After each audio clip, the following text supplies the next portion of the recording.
Merci Kinshasa, merci Brazzaville, merci na Paris parce que babenga qui trop na Paris. Bandeko ya France babenga qui vraiment na émission utaki koleka makasi mbote pe na bandeko ya mbandaka ba réagisaki par rapport à émission oyo utaki koleka na makambo oyo elobamaki.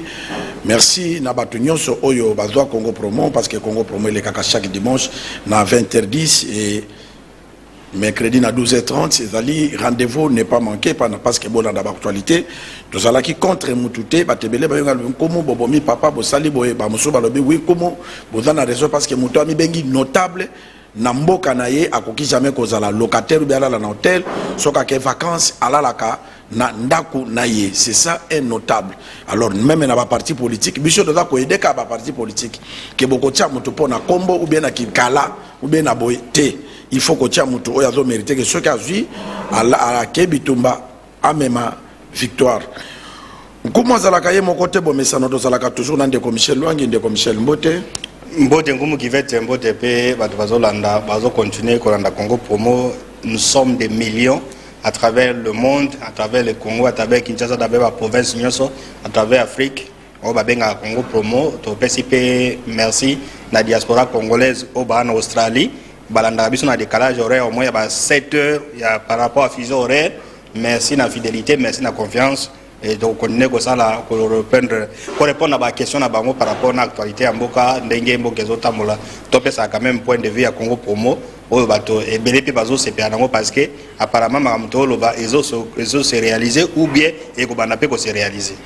Réaction pour l'émission passée de commission Namukusa en attendant ton côté. Je crois que Otikoloba n'a aussi un commentaire aussi au lobby déjà, c'est ce qui est plus important.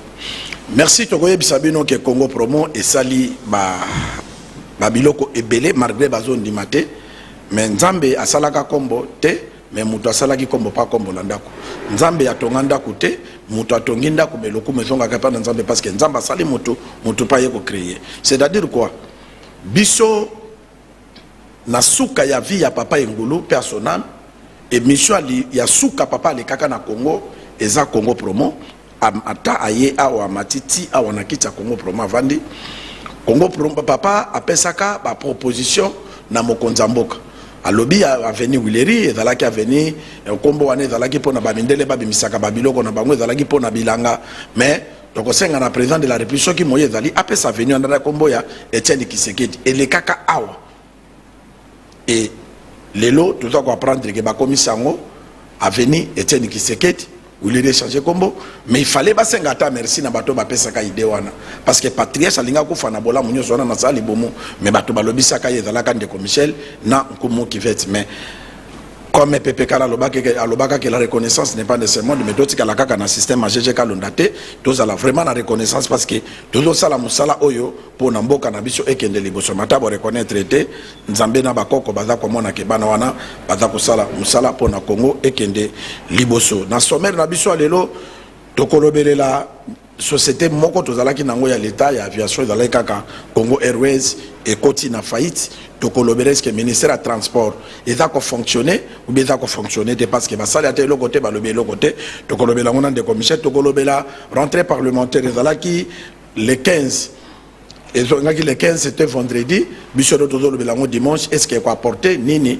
ba dit na siko ba conseil la biso na rentrée oyo e bango basali dépôt la candidature du candidat président de la République mais jusque là tout le monde est qu'à deux tu éviter ça par monsieur Bagiko Tika Sambonda Ebeta et puis tokolande la tournée il y a Moïse Katumbi na Grand Équateur mais précisément à Tambolé kaka na ville Mbandaka akendeki pe na Makanza biso pe Congo Promo to boka ki regarde kuna parce que actualité ndé intéressaka biso na kozonga de commissaire Congo Airways a failli organiser les seules entreprises à l'État où il y a qui aider Michel Okende Mbandaka, Michel Okende Guadolit, Michel Okende Gemena, Michel Otambola Boye, Okende Lubumbashi, Okende Mbujimai, mais l'élo Congo Airways faillite en même temps ministère du Transport à Kangi Monoko et le comment qu'ils ont le bamesate. Oui, comme qui va être Congo Airways c'était la seule entreprise à transport à Mboka dans le domaine de l'aviation.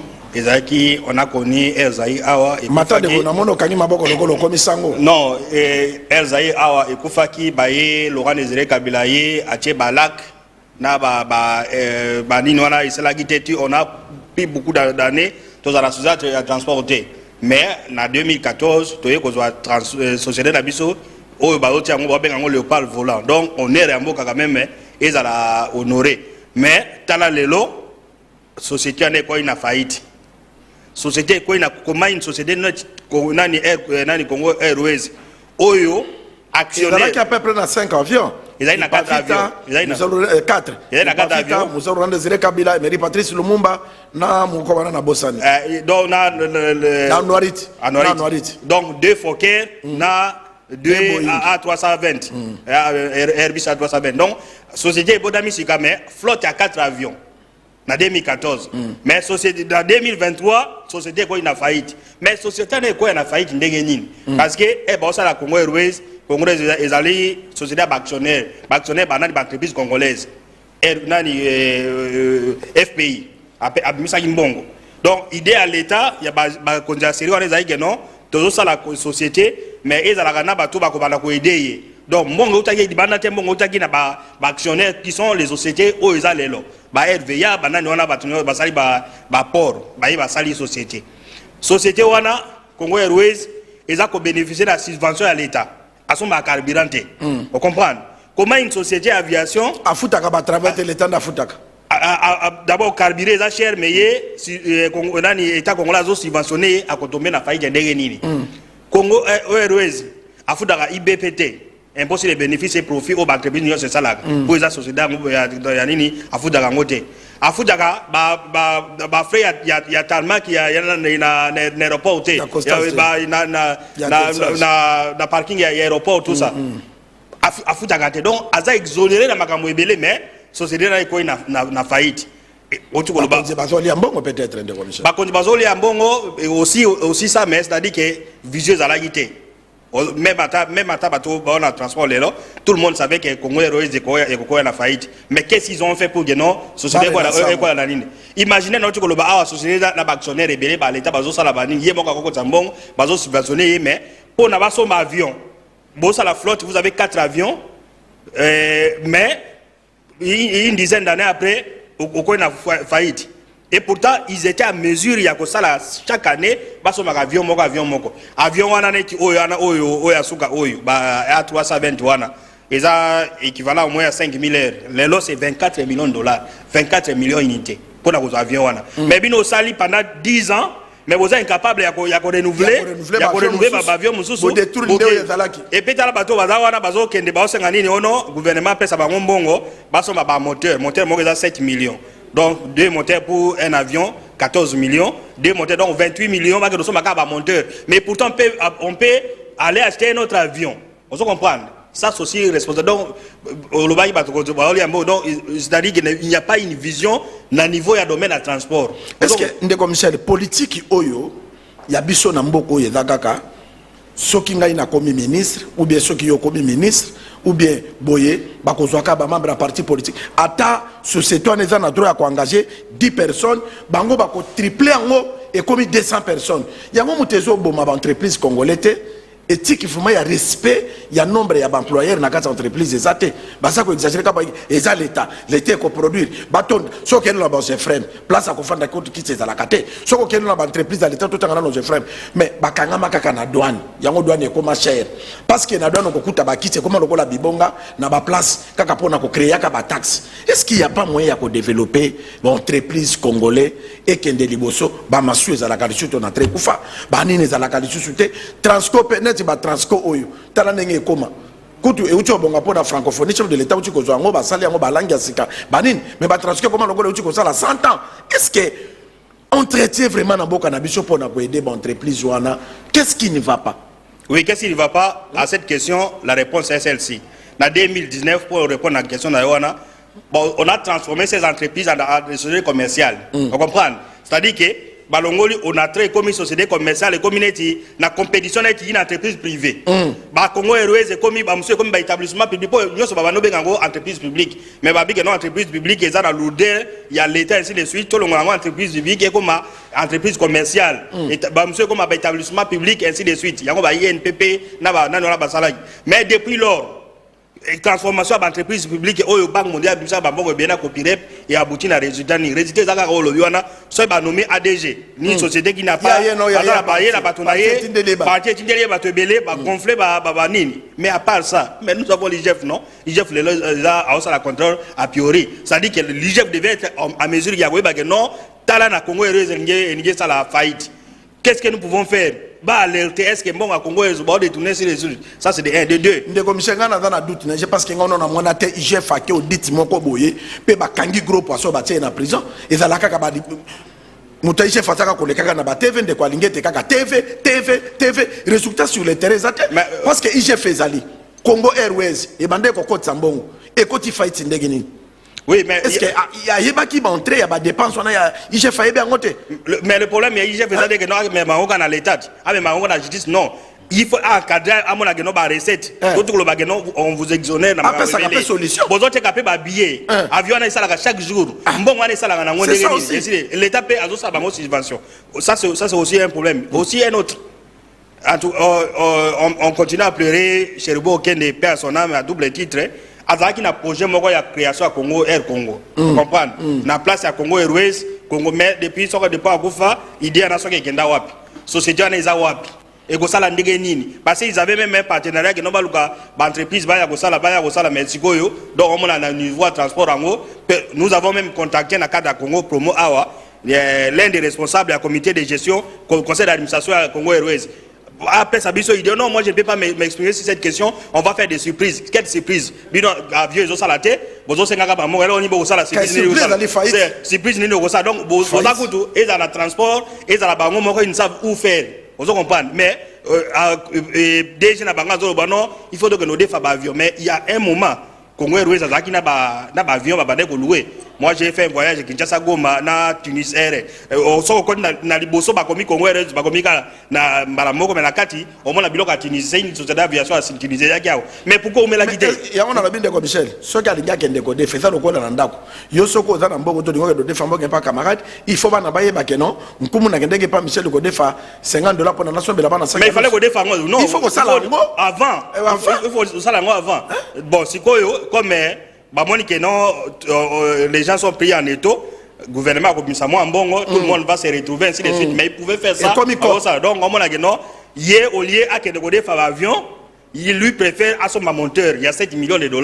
Or, quand on fait l'avion, ce qu'on fait belé, c'est dans les $500 000, mais bon, non, mais vous pouvez même $1 million pour faire 3-4 avions, mais il ne préfère pas ça, il préfère aller. Et puis, monteur, on a payé à Kosom Baté.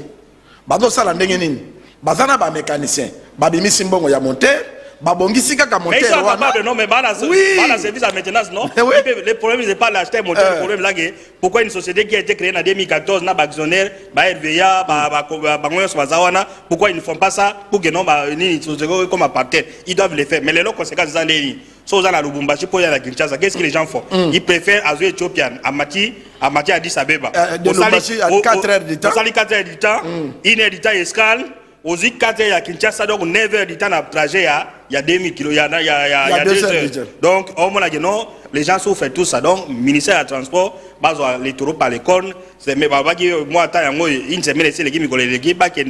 il y a des sociétés où il y a des avions. On a dit ça peut parce qu'on a parking, il y a avion, une dizaine d'avions, ça l'a raté, il y a beaucoup de trajet. Donc les gens doivent avoir la vision. On vous nomme, c'est pour répondre au défi. On vous donne pas non, nous sommes en train de faire, mais vous êtes en train de faire, mais société Gangami est comme une faillite. Alors, bête bateau Lubumbashi va voyager. Bosiko bateau à Bukavu, à Koya Kinshasa ndeni, bateau à Kindu, bateau à Kinshasa ndeni. Même Bandaka pour Koya, c'est tout un problème. Bateau Mujima va Koya ndeni, donc ça devait être compliqué. Et puis peut-être parce qu'il y avait un projet que non, même Éthiopien à l'époque, ils ont un projet que non, il a servi la ligne locale. Kasai, alors. Et puis, on a dit que clôturer na dossier ya Congo Airways, tout ce qui dépend de l'élection. Société ya muneno linga ba candidat, banani na ba chef électoral na bango yango wana. Société de salate. Ni no ko lo ba pona to silisa. Et pour la caution ça mais toi qui des élections mais pourquoi les gens préfèrent aller aux élections go fout à $100 000 pour la caution en ligne. Mais ils peuvent se contribuer cotiser tout son avion. L'important c'est élection ni so tant que ça na avion té. Donc au moins on a candidat président de la République transport réservé au Banovana Awa, donc on alors les gens préfèrent faire la politique, les gens préfèrent, mais où sont nos sociétés, nos hommes d'affaires? Parce qu'à l'époque, Sibé Zaï, un Congolais, au moins la flotte, il y a 15 avions. Sibé Zosa, la Kinshasa, Bruxelles. Mais biso ba homme d'affaires, merci. Détail, monsieur Payangoana, Ndeko Michel. Ba banque, il y a ba Libanais, il y a ba Indien, il y a ba Nain, on est battu Namboko, ba déficit, intérêt, il y a 15%. Ngana a eu état ba journaliste investigation, to kende ki ne Émirats arabes, bango ba pesa ka intérêt, il y a 2%. Mais, bon, opérateur économique, wana. Et à ta moka dans la société aviation. Mais il n'y a pas de réfléchir pour comment tu as compagnie aviation. Mais les opérateurs économiques qui sont l'État, ils ont créé une banque, ils ont créé une exportation minière à Katanga. Mais pourquoi ils ont créé à Katanga? Mais pourquoi ils ont conditions pour contribuer à Congo heureuse? Parce qu'ils sont des actionnaires, ils peuvent apporter des apports numériques ou bien en espèces ou bien en nature. Mais il faut l'État. Donc l'État, les gens préfèrent un Libanais, un étranger, il vient, il corrompt, il ouvre une banque où tout le monde. Dans la banque, nous sommes à Kinshasa, il y a un fonctionnaire. Oui. Il y a un crédit qui doit être fait. Parce que dans la banque, alors. Et dans une banque qui a 50 000 fonctionnaires, à chaque fonctionnaire au moins $3 multiplié par 50 000. Donc 150 000 $ il y a un mois, il y a un fonctionnaire. C'est tout un problème. Donc c'est un problème du défi. Alors, le ministère des Transports va la stratégie pour que non, va desservir. Parce que le ministère là, ça s'appelle ministère des Transports, voie des communications, des enclavements. Alors, quand quelqu'un quitte Lubumbashi pour Addis Abeba, à Kinshasa, ils sont enclavement, ils sont des enclavements, comme enclavement, donc les pays s'enclavent de plus en plus. Merci biso dozo continuer ka koyebisa mokonzi mboka ke mboka etambolaka na mibeko na bane nango mais pas na biso to mona mingi de ba pare ngai naza ministre po na pare na ngaza boy ngai naza DG po na pare na ngaza boy sikoyo biso ba congolais pare na biso ezali nini pare na biso ezali président de la République a veiller pour na ba intérêt ya ba congolais parce que très bientôt Congo promo il fallait kende bwende mais kende bwende na avion nini to koma bandaka to zwata masuwa mais moye zate avion ezate tolongwa awa tokoma na Guadeloupe na passe avion do laka podoko paka vraiment ezamawa ba ministre bazo nommé binote pour orgueil pour na komata na bureau pour na boy pour na CV te eza pour na bo rendre service na entité ba PCB no yo a ministre à transport yo da ministre économie yo da ministre à budget basala ki yango pamba te basala ki yango pour na bato ba kozala wana ba na compétence valablement ya kosala musala bango mais soki esimbite to lembisa malukonde kaka ba neti vendredi to koleka balaki na ba conseil des ministres chaque vendredi mais ba retomber ezate dollar de continuer komata ba société ngona ba Congolais faillite to ebite soki eza nini ndeko Michel Wangi to kozonga lisusu rentrée parlementaire ezongaki vendredi passé ezalaki le 15 est-ce que nini ya malonga o ba député ba komemela biso parce que biloko nyoso ba balinga ba s'attendre nango ba sali yango te balinga ki ba voter que non député ko tia mwasi na été mwana na été monde ko na suppliante ba boya kolekisa parce que za ba intérêt na bango nyoso za la ka privilégié o eza ya peuple za la ka privilégié te yango moni na mboka na biso to ya pauvreté zo continuer ko ya pourquoi pouvoir rezo fungwa maté que non de Michel bazwa yo ba salobo lelo oyo kuto aturo ndeleki basi na bango bana na bango bandeko na bango biso de kotika laka ba journaliste ko loba na télévision parce que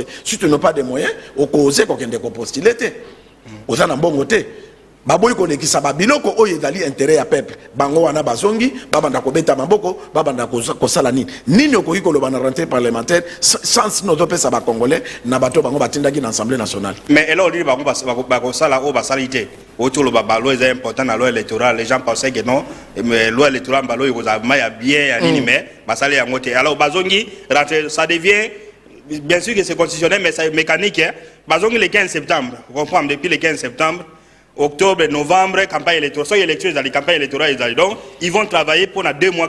Vous comprenez? Parce que tout le monde. Non, ils ont droit à des constitutions, le non 6 mois à émolument x 6, donc, ça va autant multiplié par 6. Peut-être qu'ils vont réclamer.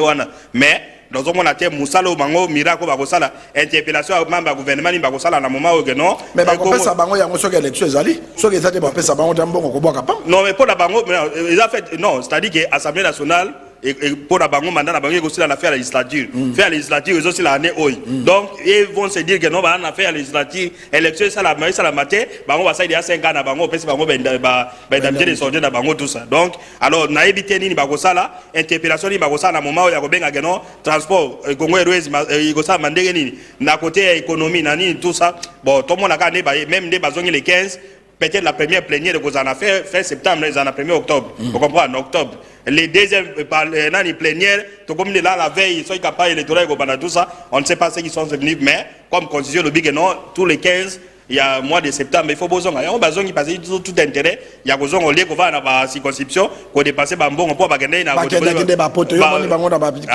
ils ont tout intérêt il y a besoin et pour la bousculer peut-être pour la intérêt na bango pas forcément pour l'intérêt il y a population. Très bien, Deko Michel. Dépôt de candidature du candidat président de la République et bandaki les 4. Les lots 17, les lots dimanche. Mais, Mikole Bele, l'équipe métropolitaine, il y a 2 candidats. Ndé basi ba postuler, ba mususu bazozela. Voilà. Ou bien bato bang élection. Ou bien ba yebi balanda ki Congo promo, ba lobi que élection exacte na machine obetela ki bango. Non mais nous faisons des analyses. Non nous n'avons pas analyse on a pas compte à baguette magique ce n'est pas une prophétie, ce n'est pas une parole d'évangile, c'est par rapport à background de la réalité alors tous on a mutuna na yo parce que ba français ba lobi l'homme va le mal de loin. Alors que ça danger. Soy ba la soy Congo promo à lobby que ba bandimi c'est une bonne chose pour la Congo promo. Alors tous on a na candidat avant tout le 2 candidats va déposer dans cette élection présidentielle vous avez 2 catégories ou 3 catégories à candidat président de la République. Première catégorie à candidat président de la République les gens les opportunistes au moment na banger abi il a déposé candidature la foutu caution $100,000 et que l'élection est atteinte non pas équipe pamba ils font des calculs sur l'élection est atteinte il y aura forcément un dialogue. Alors, dans le dialogue, les gens qui seront invités à Liboso, ils ont un candidat président de la République. D'où, moi, j'ai tout intérêt, il y a tout a déposé candidature. Parce que, en 2006, les gens, cette idée émergée en 2006, il y a un moment dans 2006, 33 candidats. Mais Simba Guité, en 2011 et tout ça, mais Oyo, ils savent. Ceux qui ont déposé candidature, il y a élection au Foutinini. Donc, l'État a le droit et que ceux qui ont élection, s'il y a une table de négociation, il faut que le candidat président. Donc, l'opportunité, c'est que Salamine. Si l'élection c'est irréversible. Mais si tout monter en chaîne, la table, il y a vous avez la catégorie, il y a candidat. Deuxième catégorie, effectivement, des gens qui sont à mesure de gagner l'élection. Ils sont à mesure de gagner l'élection, tout ça. Soit ils basent sur ces 3. Ou la candidature, basée la Trump nationale, tout ça. Alors, catégorie 1. Alors, tous les gens qui ont déposé leur candidature. Tous les gens qui ont catégorie à Liboso. On va déposer la Moutambana na Matata Ponyo. Moutamba, c'est un jeune qui vient de monter, tout ça, tu as vu, l'intention a été, tous avons Matata Ponyo. Matata, pas passé à respecter le calendrier électoral, Matata, c'est par rapport à un dossier judiciaire à Zanango. Parce que pour déposer candidature, il faut avoir un casier judiciaire vierge. Vous comprenez? Ok, nous va condamner tout ça. Alors, après plusieurs reports, semaine prochaine, nous va bengayer na dossier de la justice. Alors il avait tout intérêt, il y a encore décidé de la CENI avant. Vous comprenez? Il a respecté. Ndeko Michel, c'est un organisateur. A Bengi Bato. Alors les 4, il y a fungoli bikoke nangai. Les 4 le 8. Le 8. Matata ponya moni le 8 ekoki. A qui pas déposé? Yoko le bageno foot de Mahomet. A qui mis parce qu'il y a dans la contrôle. Non mais on est en train de réfléchir par rapport à l'élément.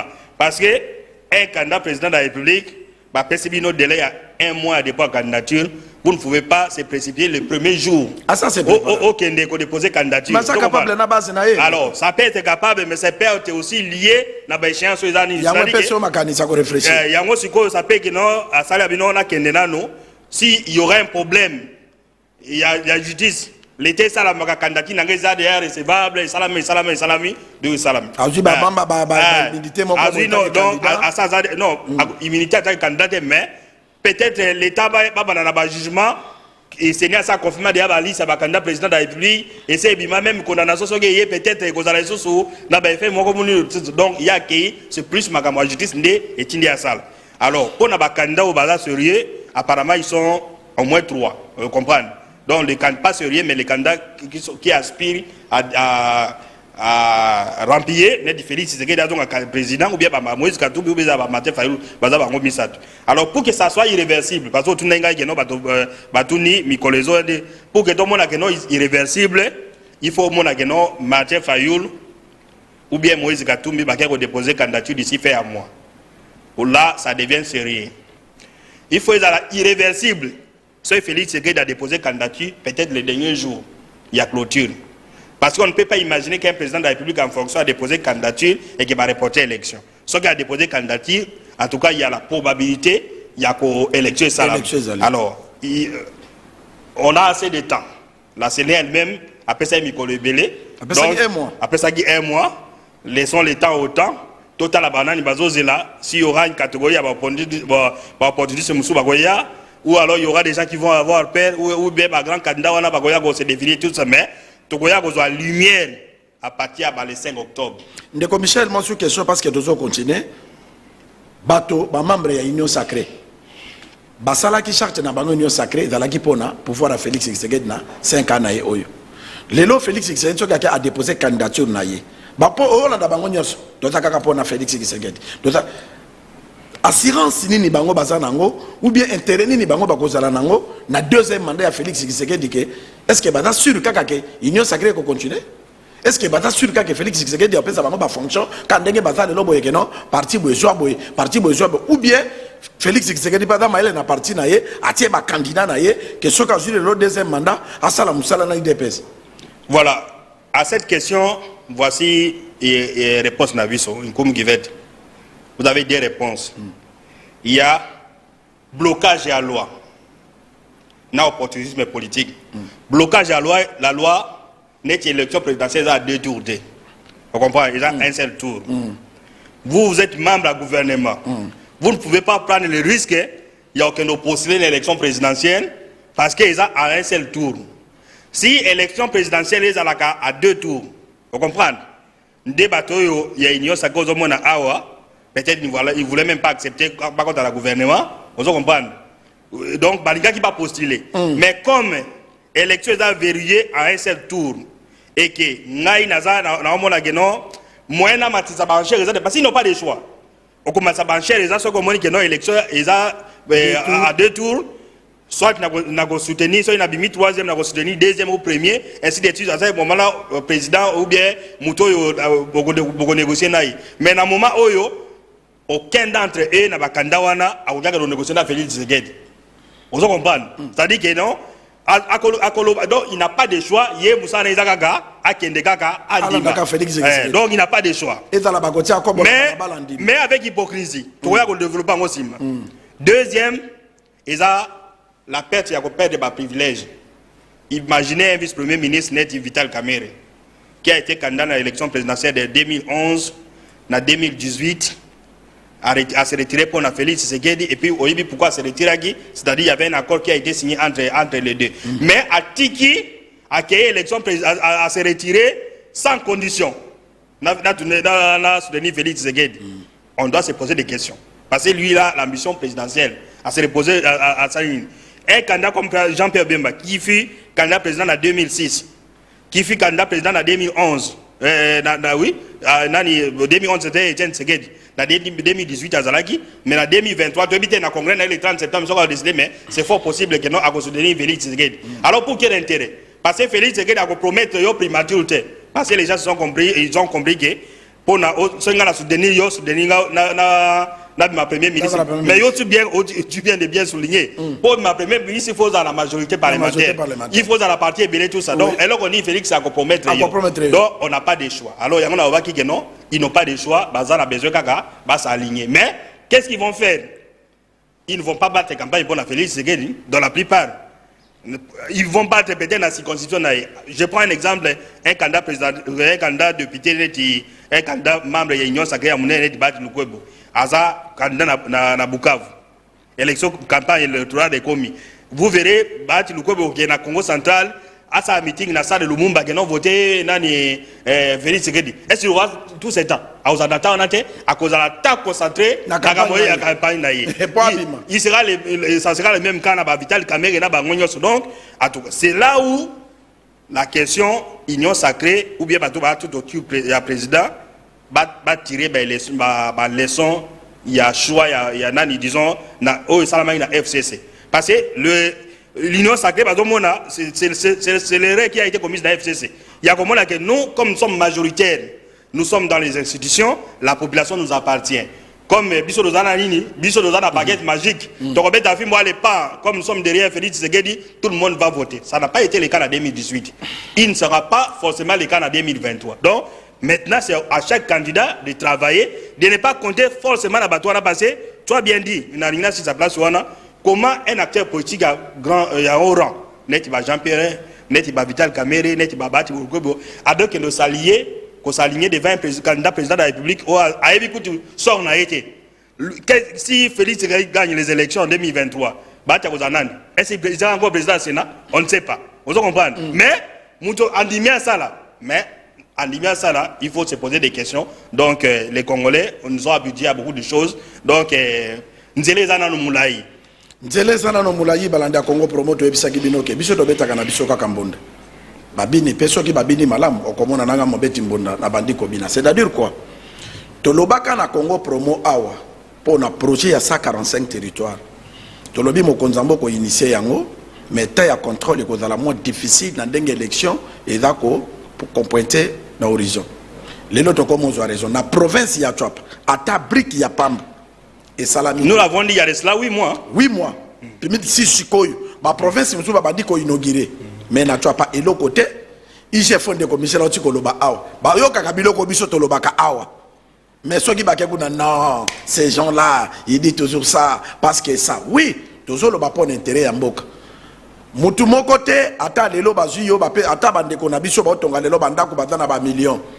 Bamongo baloba c'est quoi faire quoi éternel na samo yazate mais ce que nous faisons ezalaka pona lobi bana ya bana na biso balobake ba papa na biso babelelaka pona mboka mais bayokaka bango te tala ba retomber projet à 145 territoires ezalaki bien mais et comme occasion ba politicien ko escroquer mbongo tala le nom na province ya Chwapa bato Chwapa bazo benga ata tonga te ata eloko te mbongo wana ekenda wapi et puis bato oyo baganyaki marché wana bazo tambola na ba V8 na Kinshasa awa bazo fana na ba grand hôtel ba okena ba Pullman ata mutu moko atuni bango te mais biso toza koloba kaka pona mboka na biso ekoma quand même na valeur lokola ba mboka musu ndenge ba respectaka ba valeur nationale. S'il vous plaît, Kumu, très bien dit au lobby wana a supposé que le président de la campagne électorale a Bwende. Soka yeko beta lisola 145 territoires. Bakotuna wapi yango? Wapi yango. Mais pourtant, na ba Ituri na ba province musu ko sala ozo sala. C'est ce que nous sommes en train de dire. La population va comment nani? Chef de l'état l'ingindi Ituri. Il n'y a pas que la population. Il n'y a pas que la population, c'est des hommes politiques qui peuvent également exploiter ça. Comment un projet national qui devait être fait à travers le pays, comment va passer bateau donc balingaka bango basala nini. Alors où est to bandeko lo bango on continue à le dire. Il n'y a pas que tu as pas donc bateau bazwa qui va projet belé au moins la province belé jusque là à tabrique et salamité. Alors aide comme à la campagne électorale. Vous verrez même les leaders de ces provinces là, mutumoka lo bamba kamasa 45 territoires té. Alors que lo bête campagne de ko battre campagne pour naïe, pour na parti naïe. Alors bakoyo ka soni pour lo bamba kamba Félix Tshisekedi tout ça mais pourtant ce sont eux qui sont derrière bani noir. Donc biso doit alerter, nous on alerte tout simplement, nous n'avons pas un pouvoir. Merci biso doza ko alerter mais to koye bisabino ke Congo promo etambola kapona ko actualité. Tobeta kambona pona bino bobina Moïse Katumbi akitaki na province Équateur pardon bandaki dans chef liya province Bolimbisa Moïse Katumbi akitaki est-ce que yambama ki bien na bandaka Patrick mema biso na bandaka tolanda bongo tozonga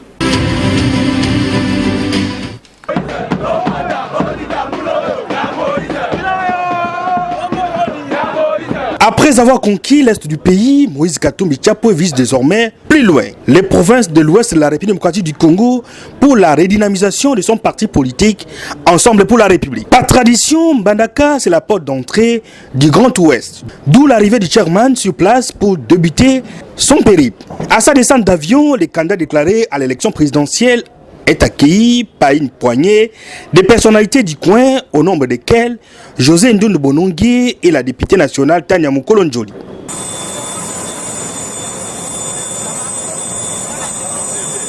Après un bain de foule à l'aéroport, Moïse Katumbi Tchapoué s'enfonce au milieu de cette foule innombrable en direction du centre-ville de Mbandaka, à pied et sous un soleil de plomb. Tout au long du trajet, des chants, des danses et cris en l'honneur de l'ancien gouverneur du Katanga.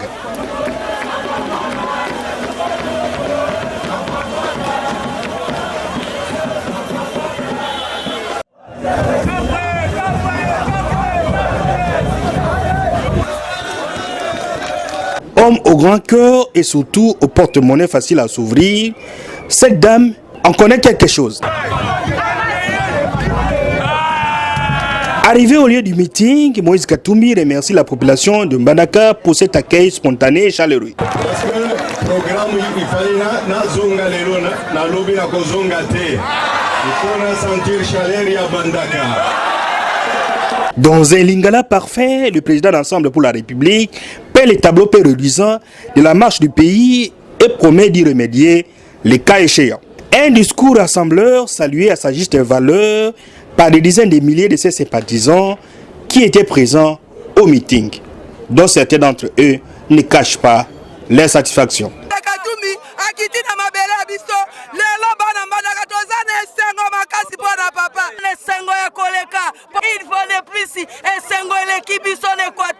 Merci, cheval blanc, on est ensemble, on gagnera.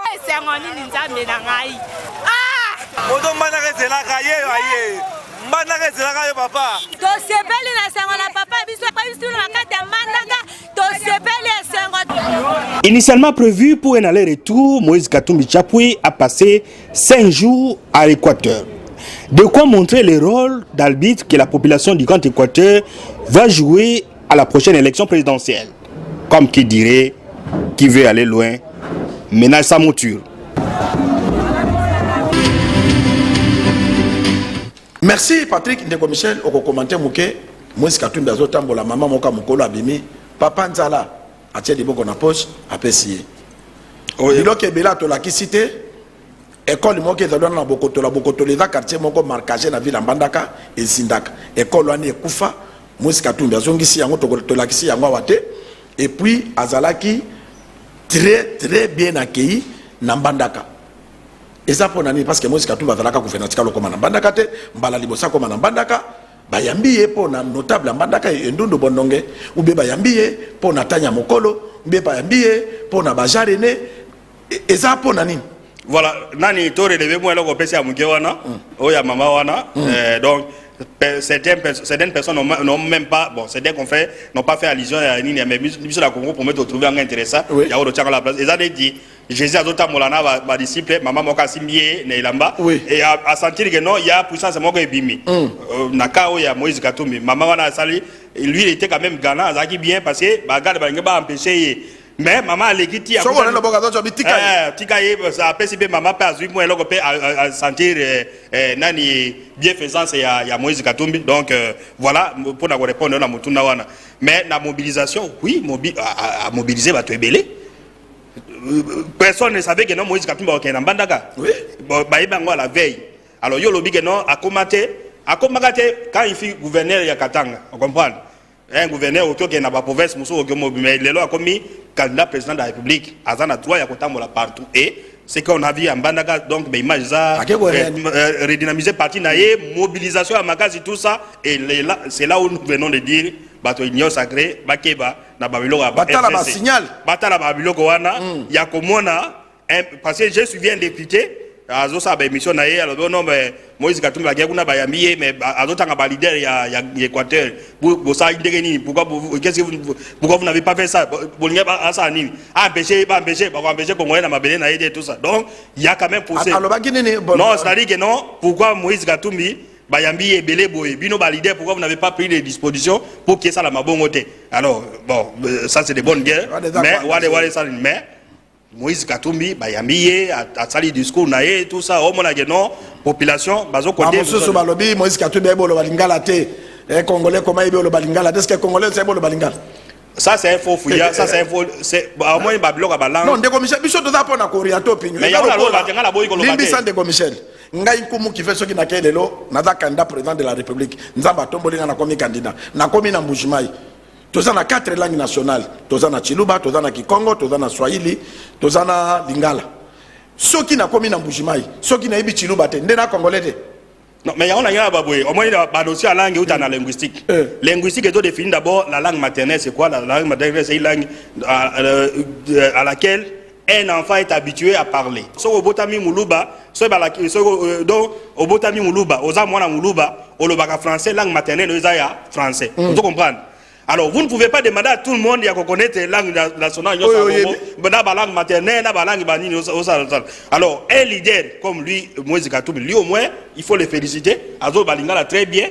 En Suisse, il y a Swahili qui est une langue nationale, Azo Balingala. Mais tout dans nos leaders, au balobaka lingala c'est ça il va qu'il na katanga ba osala discours na Swahili ozo comprendre au balobaka ni so il va qu'il na mbujima ba osala donc bien alobaka lingala akena Congo central osala discours na il ne faut pas considérer lingala comme si lingala c'est le Congo non lingala fait partie de la langue nationale la langue officielle il y a mboka oyo c'est le français et Moïse Katumbi alobai na lingala il s'est exprimé lui au moins moi je suis allé à une boutique na Goma na somba eloko na loba na linga mutazo kanga te na loba na français ozo comprendre mais nous sommes dans un même pays ozo comprendre donc vous ne pouvez pas dire yozo kende musika mona na nga Brian Elimo mona na suka na bosani na fa na salon na bi manatuni madame maman lambi nini a répondre na linga maman lambi ndonda parce que ebolo balingala ta loba ka français aolo balingala ya kilo est-ce que ebolo ba Brian Elimo aza congolais mais ba o ba yebi ko loba lingala tuna na bango doit la 2023 non 2023 ba loba non 2023 za la lingala ba loba 2023 ba loba tout le monde loba lingala 2023 ou bien alobi le londo bine dit non le 22 mars 2023 là na ba loba ngo donc Michel mot de la fin télévision Zalitango donc mot de la fin est que ambiance électorale ici bandi ba Moïse Katumbi ba la kisi banani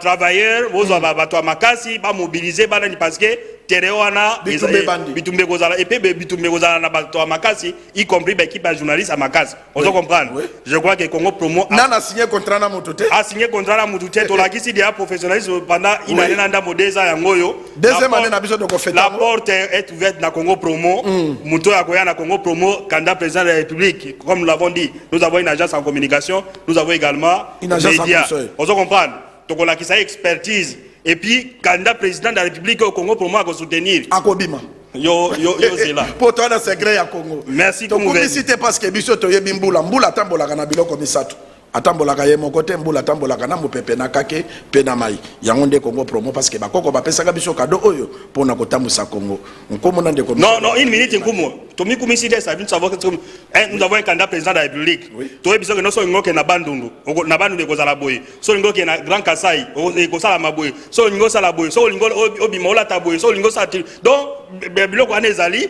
Alors, Moutou a signé partenariat à Congo Promo, la disposition. Il n'y a pas que candidat président, candidat député, candidat ni tout ça. Donc, merci de commissaire Luange, comme de commissaire de Bazale Balé. Attends, ça n'a pas de Bomengo, au Kange Balé, ma bokete. Bye. Bye.